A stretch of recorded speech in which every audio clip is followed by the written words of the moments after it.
Gente, dando continuidade aqui nos vídeos, mais uma pergunta, infelizmente uma pergunta bem triste, né? Mas vamos lá. Professor, pais que não gostam dos filhos, teria alguma explicação? E como proceder? Imaginando pais, os pais são os tutores, certo? São as pessoas que vêm, os pais, então vamos lá, pais, eles são tutor. Tá. Os nossos médiuns, vamos lá, os nossos guardiões, os nossos anjos da guarda, eles são o quê?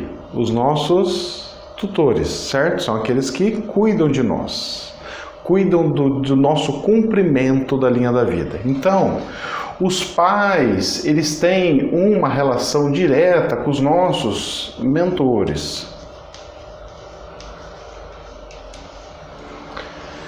Ser pai, gente, não é uma coisa assim, vou pôr um filho aí, deixo lá e tal. Não.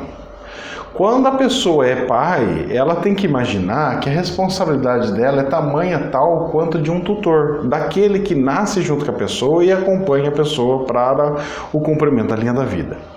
Tem algumas responsabilidades que são ortogadas aos pais. Então, o que seriam? Quais são? Seriam passar conhecimento, educar os filhos, tentar prumar ele em alguns caminhos, colocar ele, noção para ele de questões de morais, essas coisas, ok? Jóia. Dentro disso, o que acontece? Nós temos a parte de pais que se torna negativa, porque todo mundo sabe que tem pais que estupram os filhos, tem pais que espancam mulher, tem pais que...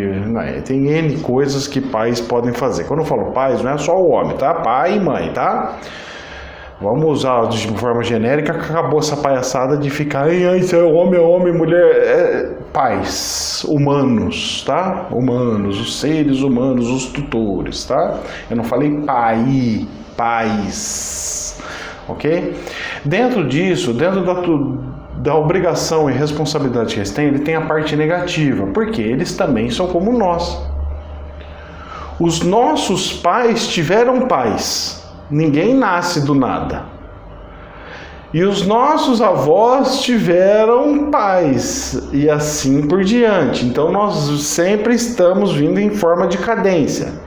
Então são duas questões que nós temos que entender. Os pais têm por obrigação ser bons, bom ou ruim?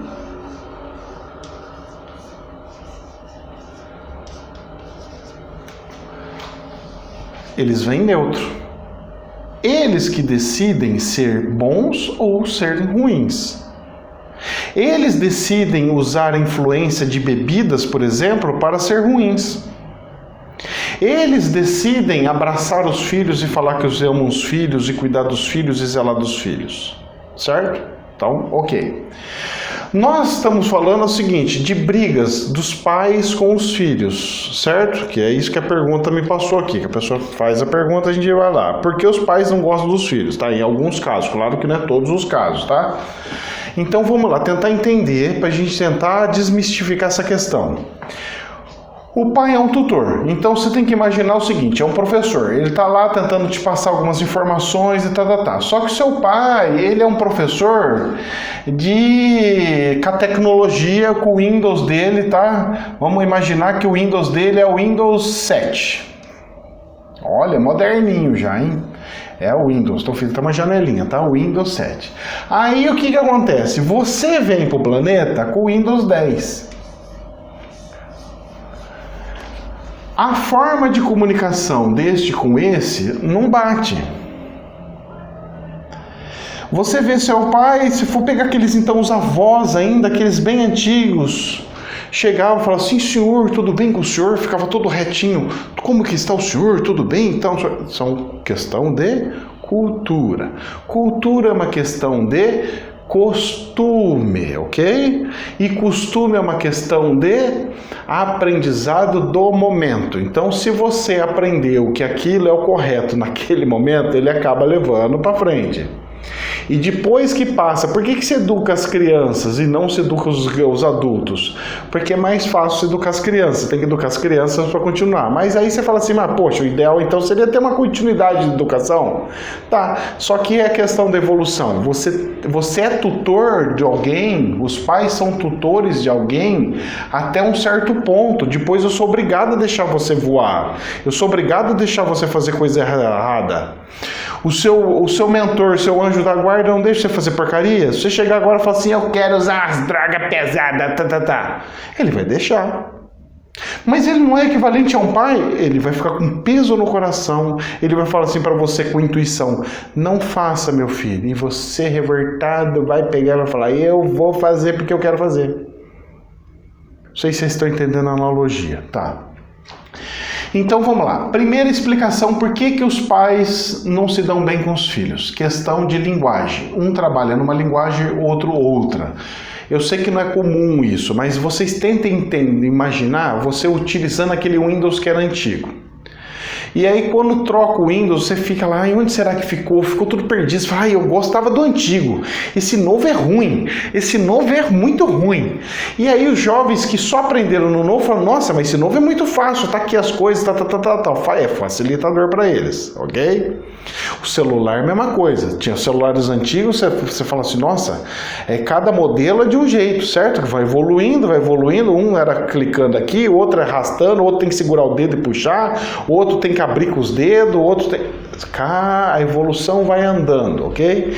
E nós, por natureza, temos o costume de querer manter, nós temos costumes de querer ser conservadores. Conservar as coisas. Só que o conservar as coisas nem sempre é o mais ideal.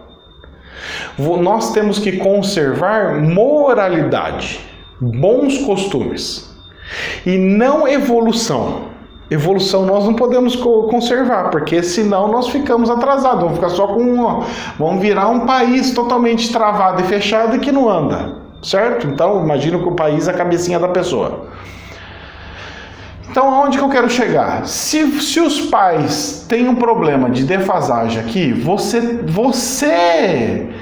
tem que tentar mostrar as qualidades que tem estar aqui por o pai, para que ele migre, faça o upgrade daqui para cá.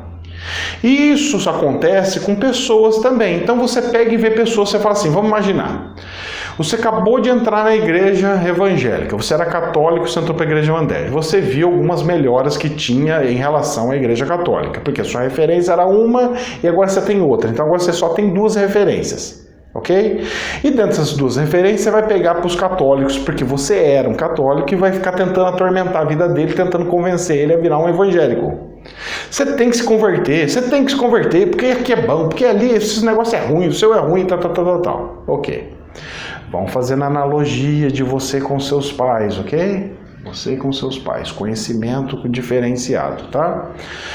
Aí, essa pessoa vai e conhece mais outro, e outros. Ok, jóia. Maravilha, sensacional. Quando a pessoa conhece várias culturas, várias coisas, ela acaba sendo mais prudente. E as pessoas acabam confundindo com conservadorismo. Então vamos lá, um exemplo. Meu filho, da última vez que eu migrei meu Windows para cá, para o Windows 7, para o Windows 10, eu perdi todas as fotos, eu perdi todas as coisas que eu tinha, trabalho, imposto de renda que estava gravado, eu perdi tudo, meu filho. Você quer que eu pegue e migre assim? Vai migra aí, vai migrando. Não é assim. Eu posso fazer a migração. Mas eu preciso fazer o backup dos programas, o backup das fotos, eu preciso guardar as coisas para não evitar de ter problema. Só que o que acontece? A velocidade desse daqui é muito rápida e ele acha que esse aqui está muito atrasado. Mas na verdade, pelo conhecimento dele conhecer, abro aspas de novo na parábola de igreja, tá? Parábola. Eu conheci uma igreja católica, evangélica, esse aqui, ó, o mais velho, os pais. Mas conheceu também o budismo, conheceu não sei o que. Imagine conhecer um monte. evangélico, conhecer o espiritismo, kardecismo, um monte. O que vai acontecer?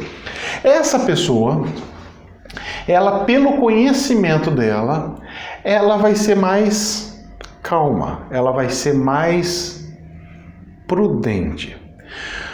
Aonde que eu quero chegar? Bom, é comum nós vermos kardecistas, em sua normalidade, serem mais mansos. Mansos no sentido de escutar mais. Sim, estou escutando, claro. Sim, meu irmão, pode falar. Escuta. E depois, no fim, coloca alguns pontinhos. Acredito que poderia ser isso, aquilo, aquele outro, tal. Certo? Dentro disso, para um jovem, se eu colocar um jovem para pegar e conversar ou falar alguma coisa, eu falo, esses caras tão loucos. Ele tá louco, o cara tá seguindo espiritismo, o cara tá louco. Quem segue espiritismo sabe o que eu tô falando. Vai falar assim, esse cara é louco. A mesma coisa acontece entre pais e filhos, gente. Então os pais, quando não gostam dos filhos, não é que não gostam dos filhos. Os pais tentaram passar alguma coisa para os filhos, tirando aqueles que são ruins, tá? Eu não estou falando de maldade. Os de maldade vai pagar pela maldade, porque eles, em vez de ser um anjo da guarda, estão sendo o capeta da guarda, certo? Simples assim. Eles não são mais anjos da guarda, eles viraram capetas da guarda, certo? Eles estão ali para atormentar e infernizar a vida dos filhos. Nesse caso, os filhos têm que se afastar dos pais que são maldosos. Simples assim. Mas é meu pai. Não é seu pai. É um espírito irmão que está como seu pai, mas ele não é o seu pai. Às vezes, a sua idade espiritual é muito mais velha do que o seu próprio pai. Tome cuidado com isso. Voltando aqui só para dar o desfecho para vocês entenderem. Então, o que acontece? Quando se tem essa maturidade da vida, automaticamente não quer se acelerar muito. Por quê? Porque os mais velhos já sabem que, por mais que eles vão cadenciando de forma lenta, eles vão chegar. O que eles não querem fazer é ficar pegando caminhos errados. Porque eles sabem como é tortuoso ficar pegando caminho errado. Como eles sabem que vão ter que chegar num ponto, que o ponto é aquele, que é Deus que escreveu aquele ponto, que vai ter que chegar de um jeito ou de outro naquele ponto, porque aquele ponto é o ponto. Então eles fazem de forma mais cadente, uma forma mais conservadora, mais calma, mas não tão de sopetão, não tão de impulso como os mais jovens, ok? Então nós temos essas questões que são diversões de espíritos, nós temos de questão de versões de culturas, nós temos questões da pessoa ser boa ou ruim, bem diferente dos pais. Às vezes os pais são uma tranqueira e os filhos são a bênção divina, só que também tem o contrário, ok? O que eu estou falando aqui serve para tanto para um quanto para o outro, dos pais sendo ruim ou dos filhos sendo ruim. Certo? Mas respondendo essa pergunta, espero ter respondido essa pergunta. Agora, como fazer quando os pais são ruins? Afaste. Todas as vezes que nós nos afastarmos das pessoas que nos fazem mal, nós vamos conseguir enxergar as qualidades e os defeitos daquelas pessoas. Sempre quando você estiver da parte externa do cenário, observando o cenário, sempre você vai ter mais argumentos e mais detalhes para fazer o seu julgamento interno, para fazer as suas escolhas internas, falando, vai mais para cá ou mais para lá. Uma coisa eu digo para vocês, se nasceu junto na mesma família, tem um porquê. Só não tentem ficar fugindo sem resolver problema, porque mais cedo ou mais tarde o mentor vai fazer com que sempre volte esse lacinho aí, tá? Para amarrar, para tentar resolver isso daí, porque ele que tem que fazer cumprir alguma coisa da linha da vida, e se tinha algum problema na linha da vida, ele vai fazer cumprir. Espero que tenha passado assim mais um prisma, jamais a verdade absoluta. Que Deus abençoe a todos vocês. Namastê.